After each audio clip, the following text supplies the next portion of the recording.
Dear students, this video is about showing what Excel is all about. So it's not a tutorial, it's just give a glimpse of what you can expect in this course.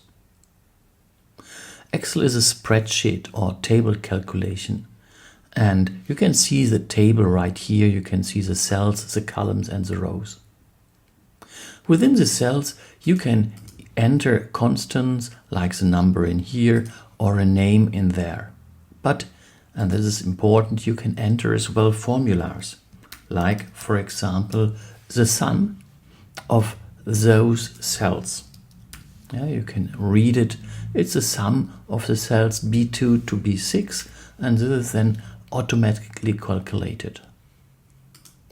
You can easily automatically fill out other cells, so I just have to somehow move these formulas into there, and you see there is a similar formula now from C2 to C6.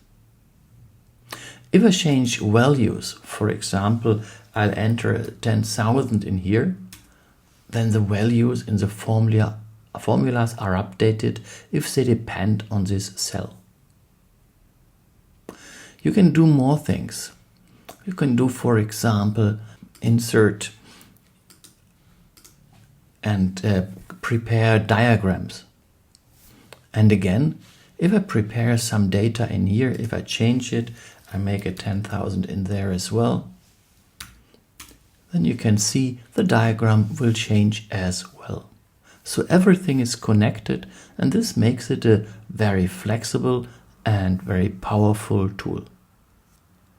You can see in the tabs right here that there's lots of other options, working with data, doing some kind of analysis, doing simulations and so on. So that's what Excel is all about.